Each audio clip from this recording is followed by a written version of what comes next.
Chemistry class. यहाँ हम halo alkane और हेलो एरीन्स को डिस्कस कर रहे हैं। इस क्रम में हमारा थर्ड वीडियो लेक्चर है। अब तक हम 2 वीडियो लेक्चर बना चुके हैं। जो हमारा फर्स्ट वीडियो लेक्चर था उसमें हमने क्लासिफिकेशंस और IUPAC को डिस्कस किया था। यद्यपि IUPAC की हमने एक सेपरेट वीडियो बना रखी है, जो कि आपको नीचे डिस्क्रिप्शन बॉक्स में उसका लिंक प्रोवाइड करा दिया जाएगा। सेकेंड वीडियो लेक्चर में हमने method of preparations the physical properties of halo alkane hello arenes को डिस्कस किया था। ये जो हमारा थर्ड वीडियो लेक्चर है, इसमें हम केमिकल प्रॉपर्टीज को डिस्कस करेंगे। केमिकल प्रॉपर्टीज को हम 3 कैटेगरी में डिवाइड कर सकते हैं, जैसे कि आप सामने ग्रीन बोर्ड पर लिखा हुआ भी देख सकते हैं। Nucleophilic substitution reaction, elimination reaction और रिएक्शन विद मेटल। यहाँ पर जो न्यूक्लियोफिलिक सब्स्टिट्यूशन रिएक्शन है, अगर हम इसको डिटेल से समझें तो ये 2 शब्दों से मिलकर के बना है। न्यूक्लियोफिलिक, इसको हिंदी में हम नाभिक स्नेही कहते हैं, और सब्स्टिट्यूशन, इसको हम हिंदी में प्रतिस्थापन अभिक्रिया कहते हैं। प्रतिस्थापन अभिक्रियाओं में मॉलिक्यूल के एटम या फिर ग्रुप ऑफ एटम में इंटरचेंज हो जाता है। इसको आप सिंपल एक एग्जांपल के द्वारा समझ सकते हैं। AB + CD = AC + BD। यहाँ पर B के स्थान पर C चला गया और C के स्थान पर B चला गया, तो यहाँ पर ये इंटरचेंज हो गया है। अब यहाँ पर ये जो B और C हैं, ये एटम या फिर ग्रुप ऑफ एटम हो सकते हैं। जब ये इंटरचेंज या सब्स्टिट्यूशन या प्रतिस्थापन नाभिक स्नेही या न्यूक्लियोफिलिक के द्वारा होता है, तो इसको हम न्यूक्लियोफिलिक सब्स्टिट्यूशन रिएक्शन कहते हैं और इसको हम SN के द्वारा प्रदर्शित करते हैं। नाभिक स्नेही क्या होते हैं? नाभिक स्नेही, जैसे कि आप नाम से ही समझ में आ जाता है, नाभिक स्नेही वह अभिकर्मक या रिएजेंट होते हैं जो कि नाभिक की ओर अट्रैक्ट या आकर्षित होते हैं। यहाँ पर नाभिक से तात्पर्य पॉजिटिव चार्ज से है, तो निश्चित ही ये जो रिएजेंट होंगे या अभिकर्मक होंगे, इन पर नेगेटिव चार्ज होता है। तो हम कह सकते हैं नाभिक स्नेही अभिकर्मक वह अभिकर्मक या रिएजेंट होते हैं जिन पर की नेगेटिव चार्ज होता है, और ये उन सेंटर्स की ओर या उन केंद्रों की ओर आकर्षित होते हैं, अट्रैक्ट होते हैं जिन पर की पॉजिटिव चार्ज होता है। इसलिए इनको नाभिक स्नेही या फिर न्यूक्लियोफिलिक रिएजेंट कहा जाता है। एलिमिनेशन रिएक्शंस, एडिशन रिएक्शंस या योग अभिक्रियाओं के विपरीत अभिक्रियाएं होती हैं।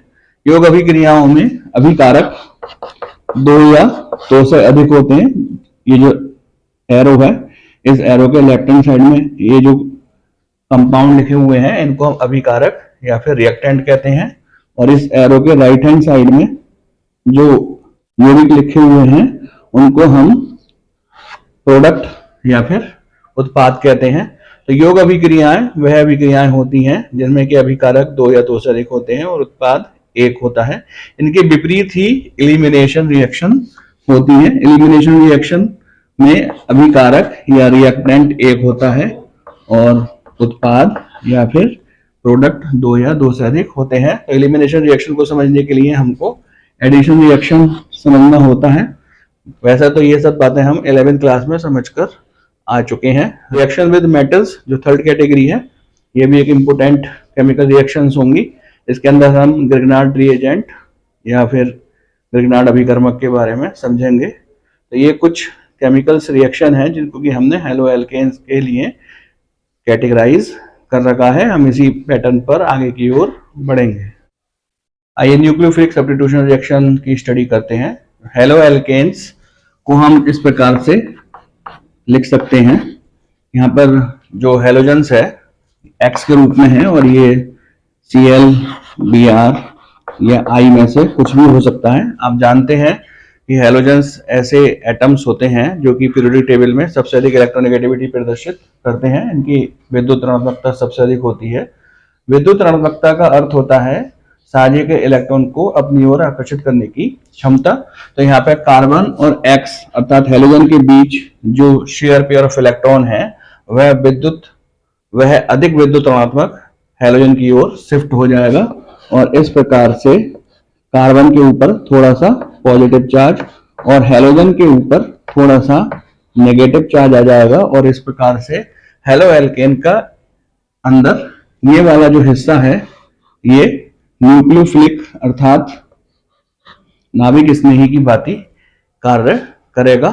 अभी हम इस हेलो एल्केन की रिएक्शन न्यूक्लियोफिलिक से कराएंगे, जैसे कि पहले भी डिस्कस किया जा चुका है। न्यूक्लियोफिलिक ऐसे रिएजेंट होते हैं जिन पर की नेगेटिव चार्ज होता है, और यहाँ पर जो ये सब्स्टिट्यूशन होगा वह न्यूक्लियोफिलिक के द्वारा होगा, तभी ये रिएक्शन न्यूक्लियोफिलिक सब्स्टिट्यूशन रिएक्शन की कैटेगरी में आएगी। यहाँ पर ये जो अधिक स्ट्रॉन्ग न्यूक्लियोफिलिक है ये कम स्ट्रॉन्ग न्यूक्लियोफिलिक को अपने स्थान से हटा देगा और इस प्रकार से न्यूक्लियोफिलिक सब्स्टिट्यूशन रिएक्शन कंप्लीट होगी। इस प्रकार से ये रिएक्शन कंप्लीट हो जाएगी। तो ये हमारी जो फर्स्ट कैटेगरी वाली रिएक्शन है उसका जो पैटर्न है वो इस प्रकार से काम करेगा। अगर न्यूक्लियोफिलिक सब्स्टिट्यूशन रिएक्शन वह सब्स्टिट्यूशन रिएक्शन होती है जिसमें कि हेलो एल्केन का न्यूक्लियोफिलिक पार्ट, ये वाला जो पार्ट है इसका, ये न्यूक्लियोफिलिक है, ये अधिक स्ट्रॉन्ग न्यूक्लियोफिलिक के द्वारा सब्स्टिट्यूटेड हो जाता है और इस प्रकार की रिएक्शंस को हम न्यूक्लियोफिलिक सब्स्टिट्यूशन रिएक्शन या एसएन कहते हैं। तो यहाँ पर ये जो हेलोजन है ये एक न्यूक्लियोफाइल की भांति या फिर नाभिक स्नेही की भांति कार्य करेगा और यहाँ पर ये X यदि I होता है तो इसके किसी दूसरे पावरफुल न्यूक्लियोफिलिक के द्वारा हटने की टेंडेंसी अधिक होती है। तो इस प्रकार से ये जो हमारा सीक्वेंस बन करके आता है इस हेलोजेंस को हटने का वो ये है कि I सबसे ज्यादा तेजी से सब्स्टिट्यूटेड होता है, उसके बाद Br, उसके बाद Cl और F की सब्स्टिट्यूशन की जो क्षमता होती है वह बहुत ही कम होती है। तो न्यूक्लियोफिलिक सब्स्टिट्यूशन रिएक्शन का जो बेसिक है वह आपको समझ में आ गया होगा। इसके अंतर्गत कौन कौन सी इंपॉर्टेंट रिएक्शंस होती हैं उनकी स्टडी हम करते हैं।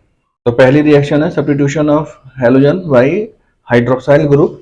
यहाँ पर हम हाइड्रोक्साइल ग्रुप के रूप में KOH एक्वस की रिएक्शन एल्काइल हैलाइड से करा देंगे। तो ये जो हेलोजन है ये इस हाइड्रोक्साइल ग्रुप के द्वारा सब्स्टिट्यूटेड हो जाएगा और हमें इस प्रकार से अल्कोहल मिलेगा प्लस KX। बहुत ही सिंपल सी और बहुत ही इंपॉर्टेंट रिएक्शन है, आप इसको ऐसे ही अपनी कॉपी में लिख लेंगे। नेक्स्ट इंपॉर्टेंट रिएक्शन है substitution of halogen by alkoxy group. इसको हम विलियमसन सिंथेसिस भी कहते हैं और इस रिएक्शन के द्वारा ईथर बनते हैं। यहाँ पर हम NaOR की रिएक्शन एल्काइल हैलाइड से करा देंगे तो हमको ROR सूत्र के ईथर प्राप्त होंगे और NaX बचेगा। इसको हम आगे भी अपने डिटेल से स्टडी करेंगे ईथर वाले चैप्टर में। आपको तो केवल इसी प्रकार से ये रिएक्शन अपनी कॉपी में लिख लेनी है और ये ध्यान रखना है कि जब यहाँ पर हेलोजन का सब्स्टिट्यूशन एलॉक्सी ग्रुप के द्वारा होता है तो विलियमसन सिंथेसिस रिएक्शन इसको कहते हैं और ईथर बनते हैं। नेक्स्ट इंपोर्टेंट रिएक्शन है substitution of halogen by cyano group.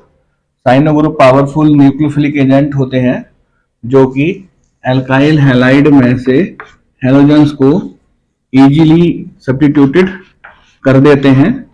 यहाँ पर ये वाला पोर्शन CN जो है साइनाइड ये न्यूक्लियोफाइल के रूप में काम करेगा और यहाँ पर जो एल्काइल हैलाइड का जो X पोर्शन है ये न्यूक्लियोफिलिक के द्वारा काम करेगा। क्योंकि ये वीक न्यूक्लियोफाइल होते हैं और CN जो होते हैं स्ट्रॉन्ग न्यूक्लियोफाइल होते हैं और जैसा हमने पहले ही बोला था कि स्ट्रॉन्ग न्यूक्लियोफाइल जो होते हैं वो वीक न्यूक्लियोफाइल को सब्स्टिट्यूटेड कर देते हैं। तो इस प्रकार से हमको यहाँ पर RCN एल्काइल साइनाइड और KX मिलेगा। ये जो एल्काइल साइनाइड है ये एक इम्पोर्टेंट कंपाउंड है। जब हम एल्काइल साइनाइड की रिएक्शन कंसंट्रेटेड HCl से कराते हैं तो हमको एमाइड प्राप्त होते हैं और जब हम एल्काइल साइनाइड की रिएक्शन डाइल्यूटेड HCl से कराते हैं तो हमको फैटी एसिड्स प्राप्त होते हैं। ये फैटी एसिड्स हैं ये RCOOH के। और जब हम एल्काइल साइनाइड का रिडक्शन करा देते हैं Na(C2H5OH) की प्रेजेंस में तो हमको 1 डिग्री अमीन मिलते हैं। तो एल्काइल साइनाइड ऑर्गेनिक केमिस्ट्री के इंपोर्टेंट कंपाउंड्स होते हैं। ये अलग अलग रिएजेंट से रिएक्शन करके अलग अलग कंपाउंड देते हैं। नेक्स्ट इंपोर्टेंट रिएक्शन है substitution of halogen by isocyanide group. जब हम आइसोसाइनाइड कंपाउंड से एल्काइल हैलाइड की रिएक्शन करा देते हैं तो एल्काइल हैलाइड का हेलोजन आइसोसाइनाइड के द्वारा रिप्लेस हो जाता है और हमको एल्काइल आइसोसाइनाइड मिलते हैं।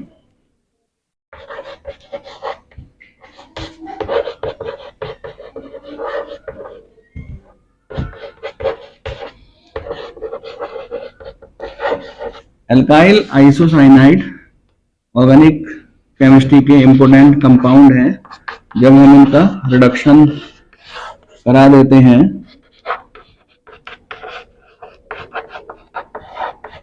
तो हमको 2 डिग्री अमीन प्राप्त होते हैं। ये 2 डिग्री अमीन है। ये अमीन वाले टॉपिक में हम इनको डिटेल से स्टडी कर लेंगे। तो रिएक्शन नंबर 3 में हमने देखा कि जब पोटेशियम साइनाइड एल्काइल हैलाइड से रिएक्शन करता है तो साइनाइड बनते हैं। और रिएक्शन नंबर 4 में हमने देखा जब सिल्वर साइनाइड एल्काइल हैलाइड से रिएक्शन करते हैं तो आइसोसाइनाइड बनते हैं। ऐसा क्यों होता है तो इसको आप सामने ग्रीन बोर्ड पर लिखे हुए से समझ सकते हैं कि जो साइनाइड होते हैं वो एम्बिडिएंट न्यूक्लियोफिलिक होते हैं। एम्बिडिएंट न्यूक्लियोफिलिक अर्थात उभयधर्मी नाभिक स्नेही होते हैं। ये 2 प्रकार की न्यूक्लियोटाइडिक स्ट्रक्चर प्रदर्शित करते हैं जैसे कि आप सामने ग्रीन बोर्ड पर देख रहे हैं। तो ये एल्काइल से 2 प्रकार से जुड़ सकते हैं और साइनाइड और आइसोसाइनाइड कंपाउंड्स बनाते हैं। तो नेक्स्ट रिएक्शन है substitution of halogen by nitride group ONO। यहाँ पर हम पोटेशियम नाइट्राइड की रिएक्शन एल्काइल हैलाइड से करा देंगे तो हमको एल्काइल नाइट्राइड प्राप्त होगा RONO। जबकि 6 reaction substitution of halogen by nitro group, इसमें हम सिल्वर नाइट्रेट की अभिक्रिया एल्काइल हैलाइड से करा देंगे तो हमको नाइट्रो एल्केन प्राप्त होगा। दोनों ही स्थानों पर ONO और ONO ग्रुप है। जब हम पोटेशियम नाइट्राइड की अभिक्रिया करवाते हैं एल्काइल हैलाइड से तो हमको एल्काइल नाइट्रेट प्राप्त होता है। और जब हम सिल्वर नाइट्रेट की रिएक्शन एल्काइल हैलाइड से कराते हैं तो नाइट्रो एल्केन प्राप्त होता है। ऐसा क्यों होता है? इसका रीजन ये है कि ONO ग्रुप एक एम्बिडिएंट मॉलिक्यूल है। ये 2 प्रकार की रियूनेटिंग स्ट्रक्चर शो करता है। जैसा कि आप सामने देख सकते हैं कि जो NO ग्रुप है वो एक एम्बिडिएंट मॉलिक्यूल है। वह एल्काइल हैलाइड से भिन्न प्रकार से जुड़ सकता है। यहाँ पर ये वाला जो पोर्शन है इसका R वाला, ये इस वाले O से अटैच हो जाएगा और इस प्रकार से एल्काइल नाइट्रेट हमको प्राप्त होगा। और यहाँ पर ये जो R वाला पोर्शन है वो इस N से अटैच हो जाएगा और हमको नाइट्रो एल्केन मिलेगा।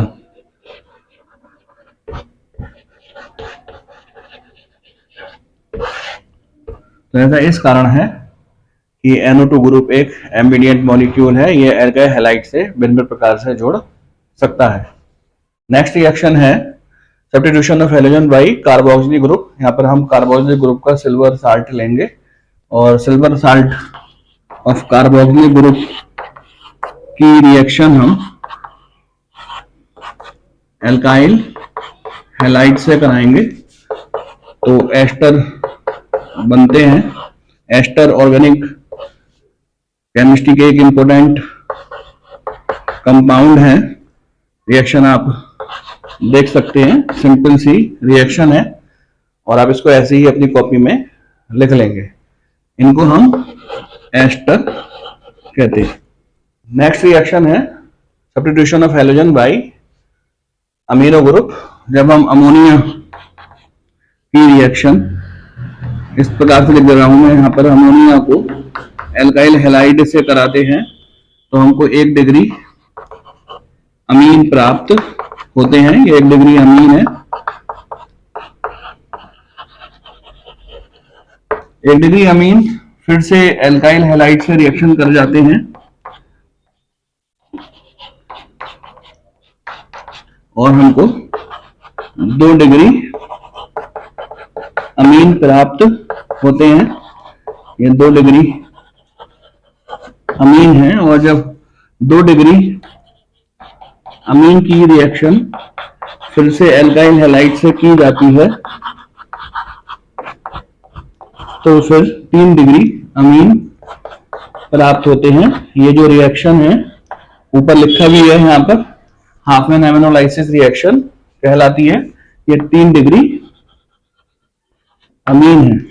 नेक्स्ट रिएक्शन है substitution of halogen by hydrosulphide group. यहाँ पर हाइड्रोसल्फाइड का हम सोडियम डेरिवेटिव लेते हैं और इसकी अल्काइल हैलाइड से रिएक्शन करा देंगे तो हमको ये RSH मरकैप्टन कहते हैं इनको, ये कंपाउंड प्राप्त होंगे। यहाँ पर R जो है वो एनी एल्काइल हो सकता है जिसकी वैल्यू CH3 या फिर C2H5 हो सकती है। यदि हम यहाँ पर R के स्थान पर C2H5 रख दें तो ये एथिल मरकैप्टन कहलाते हैं।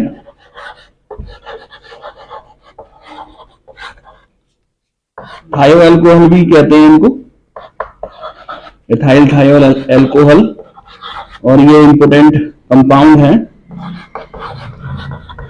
इनका यूज इनकी विशेष दुर्गंध के कारण LPG में मिक्सिंग के लिए करते हैं। जब LPG लीक होती है, जो हमारे घर में जो सिलेंडर होता है जिससे हम खाना बनाते हैं, उसके लीक होने से जो स्मेल आती है वो एथिल मरकैप्टन की होती है। स्पेशल स्मेल होती है जिससे कि LPG के लीकेज का पता हमको चल जाता है। तो एथिल मरकैप्टन वह बदबूदार यौगिक हैं जो कि LPG में मिलाए जाते हैं और इनकी सहायता से LPG के लीकेज का पता लगाया जाता है। तो जैसा कि पीछे बताया जा चुका है, यहाँ पर हम chemical property of alkyl halides की स्टडी कर रहे हैं। एल्काइल हैलाइड्स 3 प्रकार के केमिकल प्रॉपर्टीज देते हैं, सब्स्टिट्यूशन रिएक्शन, एलिमिनेशन रिएक्शन और रिएक्शन विद मेटल। यहाँ पर हम substitution reaction of alkyl halides की स्टडी कर रहे हैं। एल्काइल हैलाइड्स सब्स्टिट्यूशन रिएक्शन 2 प्रकार की होती हैं, SN1 और SN2। SN1 और SN2 इनके नाम इनके रेट ऑफ रिएक्शन के आधार पर रखे गए हैं। वह सब्स्टिट्यूशन रिएक्शन जो कि एक ही पद में कंप्लीट हो जाती है उसको हम SN1 रिएक्शन बोलते हैं, और ऐसी सब्स्टिट्यूशन रिएक्शन जो 2 पदों में कंप्लीट होती है उसको हम SN2 रिएक्शन बोलते हैं।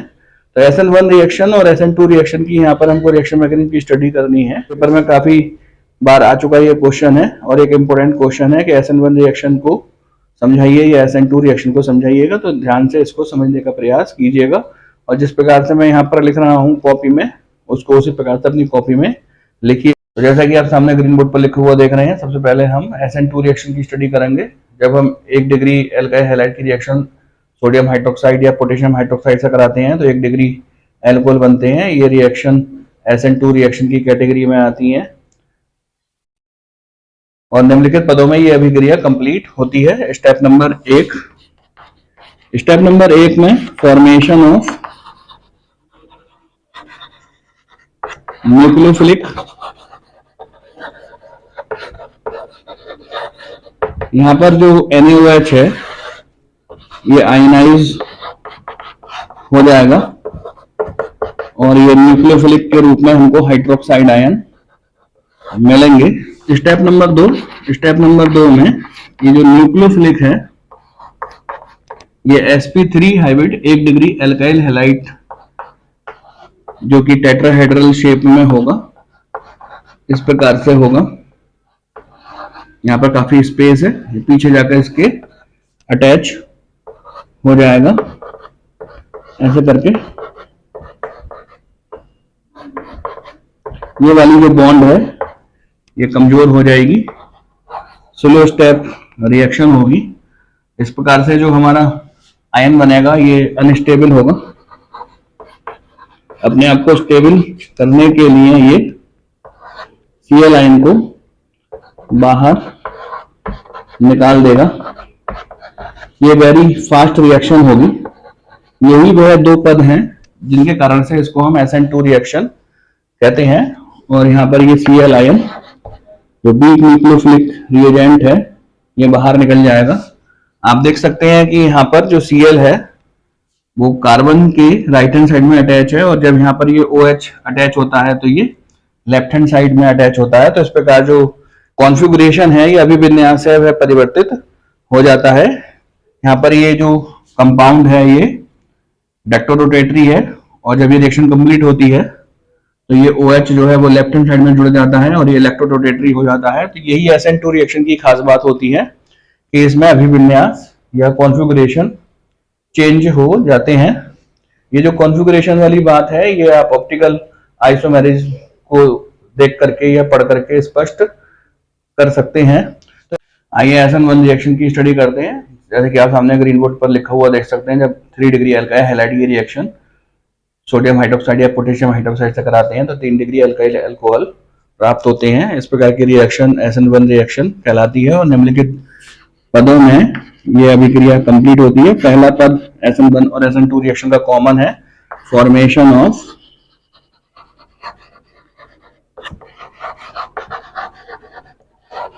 न्यूक्लियोफिलिक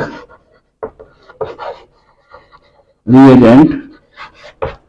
यहाँ पर जो NaOH है ये आयनित हो जाएगा और न्यूक्लियोफिलिक के रूप में हमको हाइड्रोक्साइड आयन मिलेंगे। स्टेप नंबर 2 में ये जो 3 डिग्री अल्काइल हैलाइड है जो कि sp3 हाइब्रिडाइजेशन रखता है और इसकी शेप जो है टेट्राहेड्रल होती है।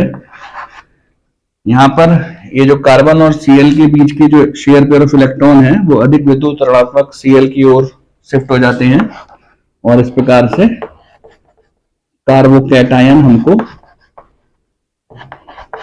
मिल जाता है। वीक न्यूक्लियोफिलिक के रूप में Cl आयन बाहर चला जाता है। ये जो कार्बोकैटायन है ये न्यूक्लियोफाइल से अटैच हो जाता है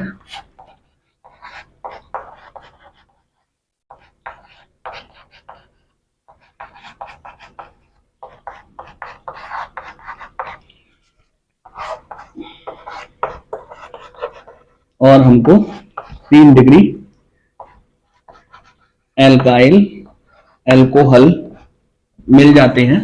अब सवाल ये उठता है कि जो SN1 रिएक्शन होती है इसमें ओरिएंटेशन या अभिविन्यास परिवर्तित क्यों नहीं होता है? तो इसकी मुख्य कारण इस कार्बन से जुड़े हुए एल्काइल ग्रुप हैं, इनका शेप और साइज इनकी ज्यादा बड़ी होती है तो यहाँ पर ज्यादा स्पेस मौजूद नहीं होता है। जैसे ये जो न्यूक्लियोफिलिक है ये पीछे से अटैक नहीं कर पाता और जाकर के आगे से ही जुड़ता है। तो जो SN1 रिएक्शन होती है उनकी जो मेन फीचर्स है वह ये है कि इनका ओरिएंटेशन या अभिविन्यास परिवर्तित नहीं होता है, जबकि SN2 रिएक्शन की मेन फीचर्स ये है कि उनमें अभिविन्यास इस प्रकार से परिवर्तित हो जाता है जैसे कि तेज हवा में छतरी उलट जाती है, अर्थात जो रिएक्टेंट है वह यदि डेक्टोरोटेटरी है तो अभिक्रिया होने के पश्चात जो प्रोडक्ट हमको मिलेगा वह इलेक्ट्रोरोटेटरी होगा, अभिविन्यास उसमें चेंज हो जाएगा। लेकिन जो SN1 रिएक्शन होती हैं उनमें अभिविन्यास परिवर्तित नहीं होता है। यही दोनों में मुख्य अंतर है। तो इस प्रकार ये जो substitution reaction of alkyl halides हैं ये कंप्लीट होती हैं। अब हम एलिमिनेशन रिएक्शंस की स्टडी करेंगे। आइए एलिमिनेशन रिएक्शन की स्टडी करते हैं। जब हमने ये वीडियो शुरू किया था तभी हमने बता दिया था कि एलिमिनेशन रिएक्शंस एडिशन रिएक्शन के अपोजिट होती हैं। एलिमिनेशन रिएक्शन को हिंदी में विलोपन अभिक्रियाएं कहते हैं। इस प्रकार की अभिक्रियाओं में अभिकारक या रिएक्टेंट एक होता है जबकि उत्पाद यानी कि प्रोडक्ट 2 या 2 से अधिक होते हैं और बहुत ही सिंपल सी रिएक्शन है। जब एल्काइल हैलाइड की रिएक्शन हम KOH एल्कोहलिक से कराते हैं तो एल्कीन प्राप्त होते हैं। आप यहां पर देख सकते हैं कि ये जो रिएक्टेंट है वह 1 है और जो प्रोडक्ट है वह 2 या 2 से अधिक है। ये सिमिलर रिएक्शन आपको दिख रही होगी जब हमने सब्स्टिट्यूशन रिएक्शन स्टार्ट की थी, वहां पर भी KOH की एक रिएक्शन को हमने वहां पर पढ़ा था, CH3CH2Br प्लस KOH एक्वस। यदि KOH एक्वस होगा तो सब्स्टिट्यूशन रिएक्शन होगी और एल्कोहल मिलेंगे। तो ये दोनों में डिफरेंस है कि यदि KOH एल्कोहलिक होता है तो एल्कीन मिलते हैं और यदि KOH एक्वस होता है तो एल्कोहल प्राप्त होते हैं। आगे को और इसकी स्टडी कर सकते हैं। मान लीजिए इस प्रकार से एक एल्काइल हैलाइड हमारे पास है और हमने इसकी रिएक्शन KOH एल्कोहलिक से की, समझने वाली बात है। तो निश्चित ही यहाँ पर एलिमिनेशन रिएक्शन होगी और एल्कीन बनेगा। अब एल्कीन बनेगा तो ये वाला Br यहां से हटेगा और एक H हटेगा। अब H कौन सा वाला कार्बन देगा? लेफ्ट हैंड साइड वाला कार्बन H देगा या राइट हैंड साइड वाला कार्बन H देगा? तो ये कैसे डिसाइड होगा? तो इसको हम सेट-जेफ रूल से डिसाइड करते हैं। जब इस प्रकार का कोई केस होता है तो वह वाला कार्बन हाइड्रोजन देता है जिस पर कि हाइड्रोजन की संख्या कम होती है, तो निश्चित ही ये वाला जो कार्बन है वह हाइड्रोजन को देगा और HBr प्राप्त हो जाएगा, यानी कि डबल बॉन्ड इन दोनों के बीच में आएगी। CH3CH double bond CH single bond CH3 plus HBr। तो मैं एक बार फिर से आपको यहाँ पर रिवाइज करा देता हूँ। जब एल्काइल हैलाइड की रिएक्शन KOH अल्कोहल से कराते हैं तो एल्कीन बनते हैं, और जब इस प्रकार का कोई केस होता है कि जो एल्काइल हैलाइड्स होते हैं उनकी ओर लगने वाले, उनके लेफ्ट हैंड साइड में और राइट हैंड साइड में लगने वाले कार्बन्स पर हाइड्रोजन की संख्या डिफरेंट होती है, तो उस वाले कार्बन का हाइड्रोजन हटता है जिस पर कि हाइड्रोजन की संख्या कम होती है। इसको सेट-जेफ रूल के द्वारा हम स्पष्ट कर सकते हैं। तो यहाँ पर जो है ब्यूटीन 2 का निर्माण होगा। तो शायद आप इतना ध्यान से इसको ना समझ पा रहे हो, फिर से मैं एक बार आपको रिवाइज करा देता हूं। तो यहाँ पर ये 2 ब्रोमो ब्यूटेन है, इसकी रिएक्शन हम KOH अल्कोहल से करा रहे हैं। दो बातें हो सकती हैं, या तो ये वाला Br और ये वाला H हटे तो इन दोनों के बीच में डबल बॉन्ड आएगी, बनने वाला कंपाउंड हमारा इस प्रकार से होगा। इसको बोल देंगे हम ब्यूटीन 2। और दूसरा केस ये हो सकता है ये वाला Br और ये वाला H हटे, तो इस प्रकार से यहाँ पर पहले वाले कार्बन पर डबल बॉन्ड आएगी और बनेगा ब्यूटीन 1। अब इन दोनों में से कौन सा कंपाउंड सही है या कौन सा कंपाउंड अधिक मात्रा में मिलेगा, तो इसको हम सेट-जेफ रूल से स्पष्ट कर सकते हैं। सेट-जेफ रूल हमको बताता है कि ऐसे केस में वह वाला कार्बन हाइड्रोजन को देगा जिस पर कि हाइड्रोजन की संख्या कम होगी। तो निश्चित ही ये वाला जो कार्बन है इस पर हाइड्रोजन 2 है और इस पर हाइड्रोजन 3 है, तो ये वाला कार्बन हाइड्रोजन देगा और HBr यहां से बाहर निकलेगा और हमारा जो कंपाउंड बनेगा वो ब्यूटीन 2 अधिक मात्रा में बनेगा और ब्यूटीन 1 कम मात्रा में होगा या इसकी मात्रा बहुत नेग्लिजिबल होगी। तो एक इंपोर्टेंट रिएक्शन है यहाँ पर KOH अल्कोहल की। तो KOH अल्कोहल की क्या इंपॉर्टेंस है और KOH एक्वस की क्या इंपॉर्टेंस है, तो मैंने आपको यहाँ पर ये स्पष्ट किया और मैंने आपको ये स्पष्ट किया कि डबल बॉन्ड कौन से कार्बन परमाणु पर आएगा। तो इसको हम सेट-जेफ रूल से स्पष्ट कर सकते हैं। एलिमिनेशन रिएक्शन में केवल एक यही रिएक्शन है। अब हम थर्ड कैटेगरी की ओर चलेंगे, रिएक्शन विद मेटल। तो सी पोर्शन के अंतर्गत हम हेलो एल्केन्स की रिएक्शन मेटल से पढ़ेंगे।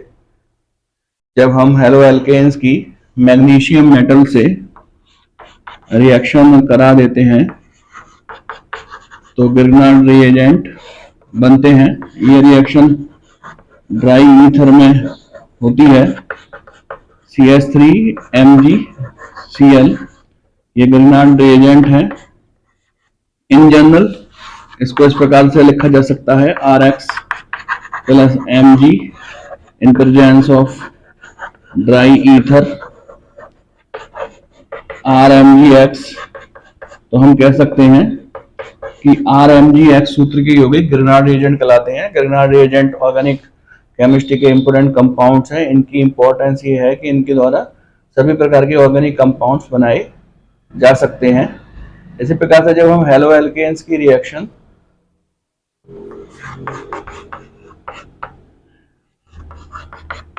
सोडियम मेटल से कराते हैं तो हायर एल्केन बनते हैं। ये रिएक्शन भी ड्राई ईथर की प्रेजेंस में होती है।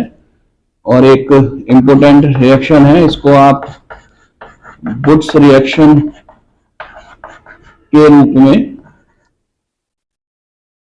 जानते हैं। बुट्स रिएक्शन का एक वीडियो लेक्चर हमने नेम रिएक्शन वाली वीडियो सीरीज में भी लगा रखा है, उसका लिंक मैं नीचे आपको डिस्क्रिप्शन बॉक्स में प्रोवाइड करा दूंगा, एक बार आप अवश्य उसको देख लीजिएगा। तो ये बुट्स रिएक्शन है, इसकी इंपॉर्टेंस ये है कि इस रिएक्शन के द्वारा हायर एल्केन बनाए जाते हैं। जैसे कि आप यहाँ पर देख रहे होंगे, ये जो हेलो एल्केन है इसके अंदर एक कार्बन एटम है, और यहाँ पर जो एल्केन बना इसमें नंबर ऑफ कार्बन एटम की संख्या 2 है। तो इस रिएक्शन को बुट्स रिएक्शन कहते हैं। इसी प्रकार से जब हम एल्काइल हैलाइड की रिएक्शन जिंक से करा देते हैं तो भी हायर एल्केन बनते हैं। ये रिएक्शन भी ड्राई ईथर की प्रेजेंस में होती है, ZnBr2 प्लस CH3CH3। इसको हम फ्रैंकलैंड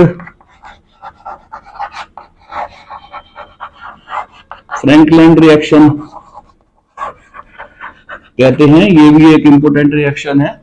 इसकी इंपॉर्टेंस यही है कि इसके द्वारा हायर एल्केन बनाए जा सकते हैं। देखिए आप यहाँ पर देख रहे होंगे हेलो एल्केन के अंदर एक कार्बन है, और इस प्रकार से जो एल्केन बन करके आया है उसमें नंबर ऑफ कार्बन एटम 2 हैं।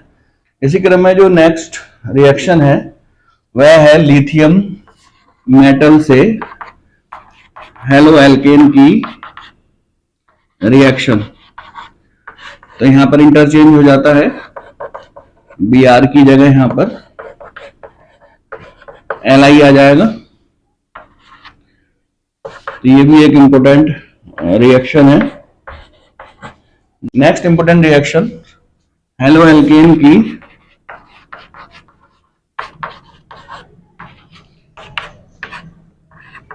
लेड मेटल से in presence of sodium metal के साथ है। ये भी एक इंपॉर्टेंट रिएक्शन है। यहाँ पर जब हम हेलो एल्केन की रिएक्शन लेड से कराते हैं तो टेट्रा एथिल लेड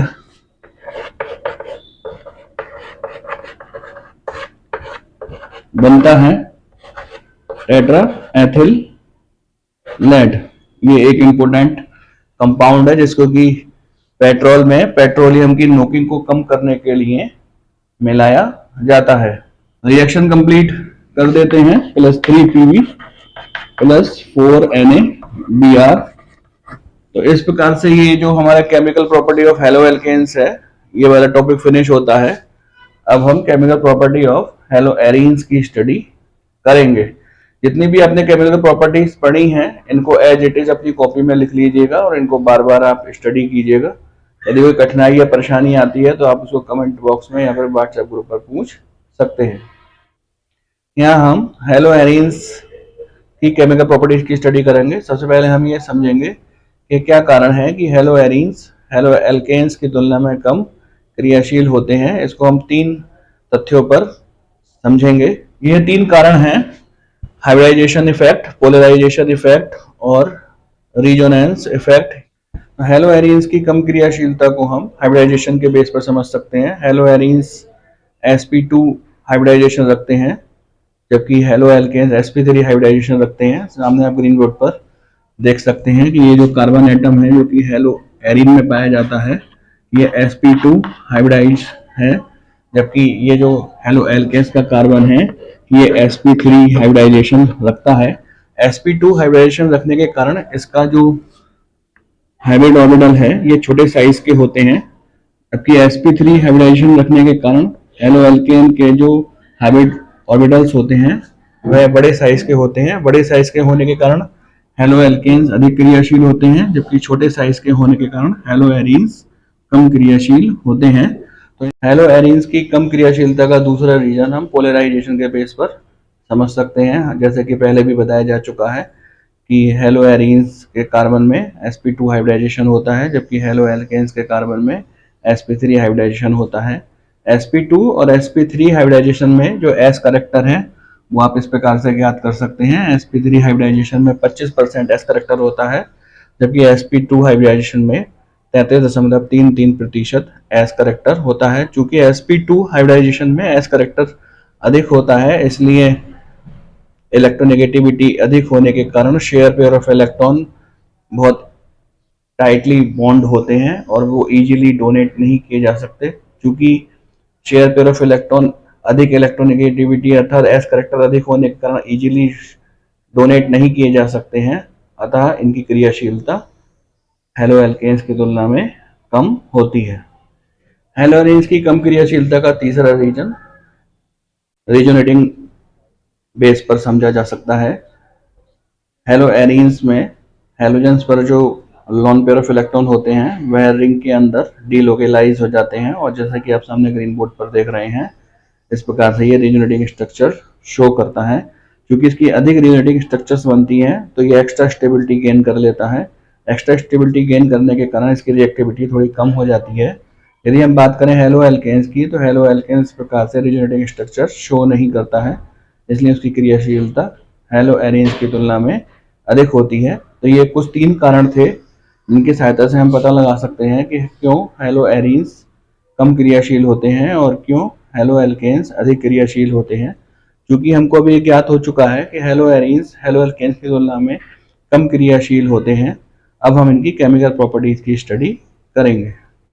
जब हम हेलो एरीन्स की रिएक्शन कास्टिक सोडा से कराते हैं तो हेलो एरीन के हेलोजन का रिप्लेसमेंट या विस्थापन ONA के द्वारा हो जाता है। ये एक इम्पोर्टेंट कंपाउंड है जो कि हमको जल अपघटन करने पर फिनॉल देता है। इस रिएक्शन को हम डॉप्स प्रोसेस कहते हैं। तो डॉप्स प्रोसेस के द्वारा हम हेलो एरीन से फिनॉल को बना सकते हैं।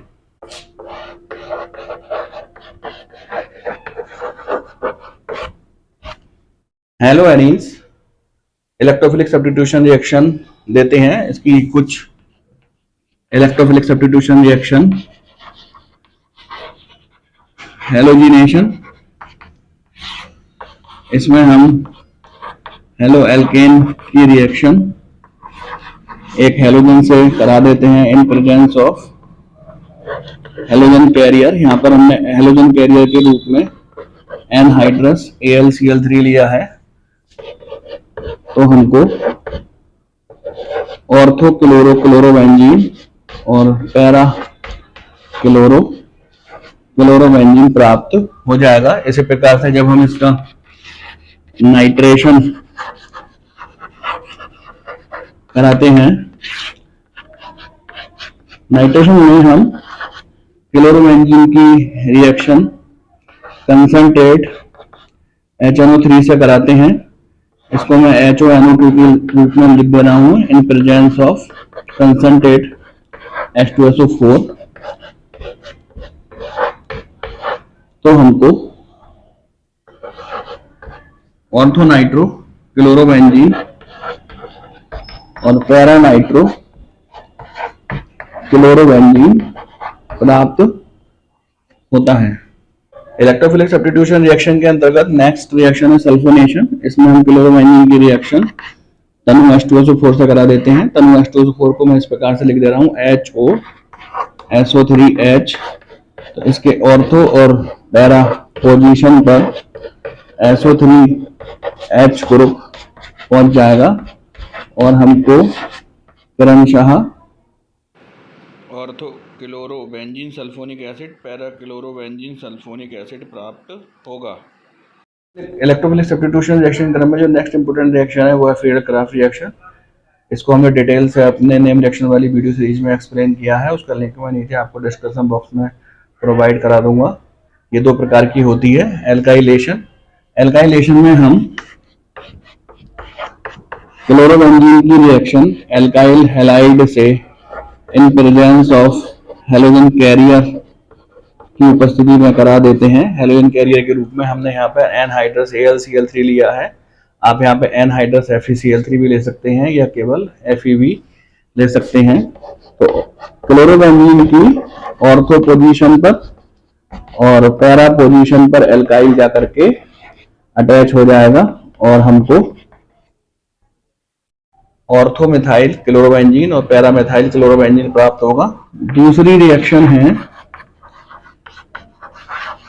एसिटाइलेशन। इसमें हम क्लोरोबेंजीन की रिएक्शन एसिटाइल क्लोराइड से in presence of halogen carrier से कराते हैं। तो एसिटाइल ग्रुप ऑर्थो पोजीशन पर और पैरा पोजीशन पर